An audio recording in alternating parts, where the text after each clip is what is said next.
You leave, if you just quit today, you just march and storm into your boss's office and say, I quit, and you burn all the bridges on the way out, that's a huge unnecessary risk. And again, I'm not telling you not to pursue the new venture, but what you could do, and this is what I did when I started Order of Man, I was still doing financial planning while I was doing Order of Man. So I was doing both. And I had to bust my tail every single morning and every single evening so that I could make sure I got the hours in needed to grow this movement, to grow this business.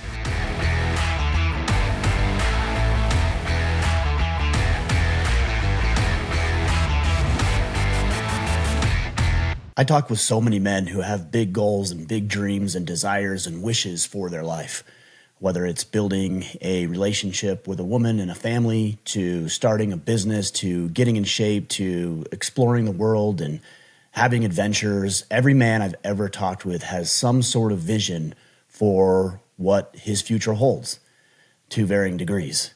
But that said, most of the men that I talk with are not willing to take the risks necessary to achieve their goals, dreams, and desires. So today I want to share with you some tools that you can use, some mindsets, and some insight that I've personally used in my own life to build a family, to starting multiple businesses, and really building the type of life that I desire. And ultimately, gentlemen, that's what I want for you. I want you to have the kind of life and purpose and meaning and fulfillment so that you can serve people, you can create memories, and you can have the experience out of this thing we call life for yourself. So let's talk about taking risks. Now, I think it's well known at this point and well documented that men have a greater propensity for taking risks. And it should be that way. We are the leaders. We are the ones who are casting vision. We are the ones who are putting ourselves forward. We are the ones taking on the responsibility of leading and protecting and providing for ourselves and for loved ones.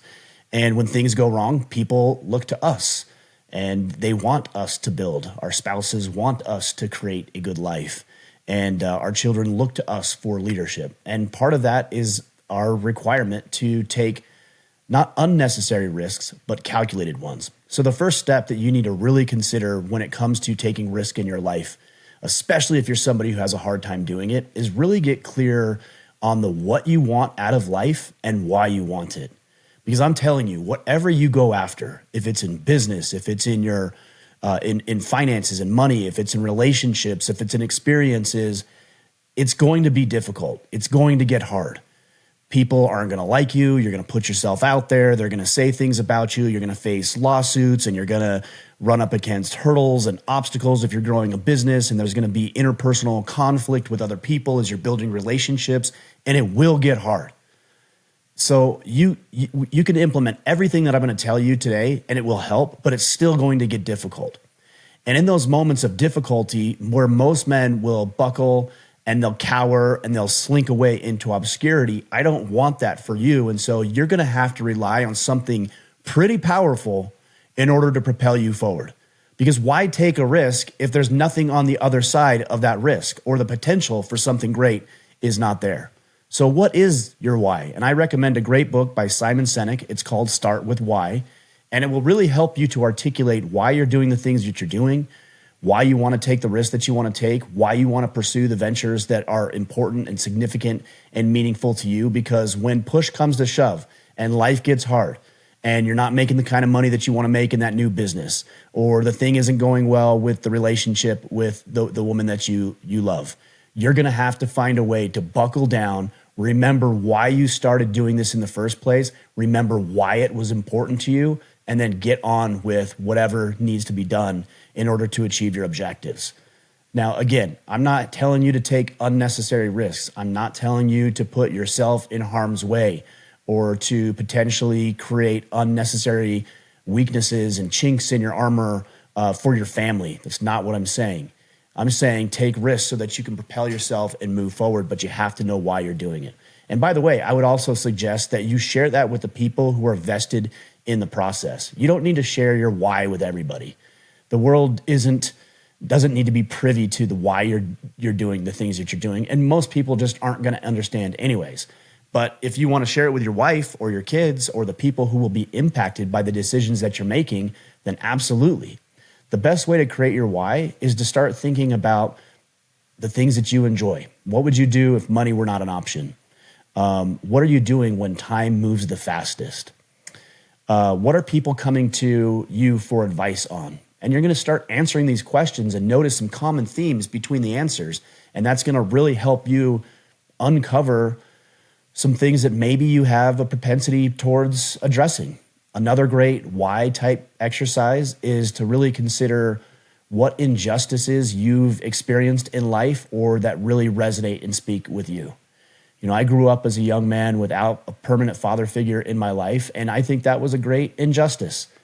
It's not fair, and we all know life is not fair, so I'm not here to complain about that, but I believe that every man, or boy, I should say, young man, ought to have an engaged and present father in his life. So much so because I went through what that's like that it's now become my life's work. So what is my why? To serve men so they can serve their sons and daughters and create a better opportunity for them than they may have had for themselves. Now, I'm uniquely qualified, not exclusively qualified, but uniquely qualified to have those conversations because it speaks to my heart. It speaks to my soul. I have firsthand experience with it. And because I have that firsthand experience, I'm willing to double down. I'm willing to invest. I'm willing to pour in where other people might falter and fall behind. What is your why? Why are you doing the things that you're doing? Why is that important to you? And the more emotionally charged it can be, where you get that little shimmer in your eye or shed a tear of excitement or whatever it might be over that opportunity or that new venture you're going to take, the better it's going to be. Make sure you're using emotion to your advantage. All right. Number 2 is you need to measure the risk versus reward. And I've talked with a lot of guys who will take a lot of unnecessary risk without any anticipation of anything in return. Obviously, at least I hope it's obvious, that you're not going to do that. That you're not going to just wing it, that you're not going to fly by the seat of your pants, that you're not just going to do big things because somebody once told you that's what you ought to be doing, but it doesn't align with your vision, it doesn't align with your why, and there's no potential gain on the other side of it. But what I would also say is measure the amount of work that you do, and we're going to talk a little bit more about some of these things. Measure the amount of work you do based on the potential reward. So if I'm going to invest $1,000 and I might make $10 in exchange for that 1,000, or a rate of return of $10, so less than 1%, then I'm not going to invest a lot of time in that. I'm not going to spend a lot of time thinking about whether I should or should not do this, or spending my nights thinking about it and not being able to sleep. But I see people do that. They just pour over all of this unnecessarily. You should match your investment of time and energy to the potential return. If it's minimal, just do it. There's nothing to think about. Just do it if it seems like it's something that is in alignment with what you want. If it's something a little bit more potentially dangerous or puts you at a greater risk for loss, then you want to match your energy proportionate to the risk that you're going to be taking. So measure what I could potentially gain out of this versus what I might potentially lose, and ask yourself, am I willing to lose in exchange for the potential return? And this leads us into, and I think this might be the most important thing here, is that you have to hedge your bets. And I'm not saying that you hedge by not going all in on the thing that you're excited about. That is not what I'm saying. I'm talking about shoring up other areas of your life so that the risks that you take aren't as risky as they might be to somebody else. So let me give you a prime example. Let's say you've been working for a consulting firm for the past 20 years, and the work is decent. The people you work with are fine, but you feel something calling to you and you want to start a business. Maybe you want to start your own consulting company, or maybe you want to consult on something different, or maybe you want to pick up some new work in the tech field, or name it. It doesn't matter, but you want to start this other business. The way that you hedge your bets against things like that, because if you just quit today, you just march and storm into your boss's office and say, I quit, and you burn all the bridges on the way out, that's a huge unnecessary risk. And again, I'm not telling you not to pursue the new venture, but what you could do, and this is what I did when I started Order of Man, I was still doing financial planning while I was doing Order of Man. So I was doing both. And I had to bust my tail every single morning and every single evening so that I could make sure I got the hours in needed to grow this movement, to grow this business.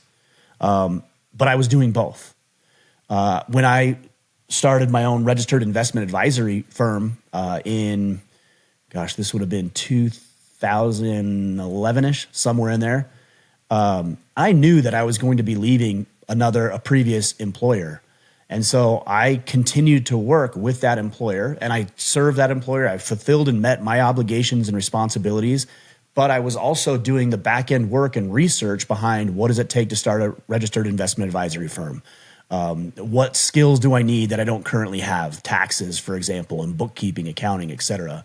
And I would learn about those things while I was working over here, and that's how I hedged that time so that when I left, it wasn't that great of a risk. Another thing to consider is your financial house in order? If you're up to your eyeballs in debt and you don't know how to budget and you don't know what your cash flow is on a monthly basis, you're not in the position to take that risk. You can't take advantage of an opportunity that's there because you're not in the position to do it. So for another thing I've seen is employers might come to you and ask you to do something that goes against your morals and your principles and your why and your purpose, like we talked about earlier. Well, if you're strapped for cash and up to your eyeballs in debt and you're living paycheck to paycheck, the likelihood that you will do something that goes against what you believe is significantly greater than if you had $20,000, $50,000, $100,000 in the bank. I've heard people call it an FU fund or a walkaway fund. If you've got that kind of money, then you're not going to need to jeopardize your morals and principles to the degree that another man might need to in order to put food on his table and a roof over his kids' heads. So guys, get all of your things in order right now. As the proverb goes, the best time to plant a tree is before you need the shade. But what most men do is when they are presented with an opportunity, then they start fixing themselves, right? So a guy who's going through a divorce will not take care of himself all throughout the marriage, but then when he's going through a divorce, now it's like, oh, okay, now I'll get in shape and be strong and try to make myself more attractive. Or the guy who wants to start a business, instead of learning about how to grow a business, how to start a business, all the ins and outs of business, while he's not in that position, he waits until some friend of his comes and says, hey, I'd like to do a business together, and he's not ready for it. You've got to put in the work now. Get your mind right. Get your finances right. Get your physical fitness right. And not only is it going to help when you're ready to make these decisions in your life, but it's also going to help you live a more fulfilled life now where you currently are. So there's no downside to improving yourself. There's only upside down the road when opportunities inevitably present themselves, whether it's asking that attractive woman on a date, starting that business, going on that adventure, or whatever else it might be.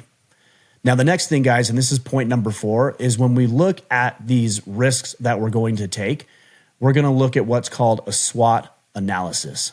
A SWOT analysis. It's an acronym. It's spelled SWOT.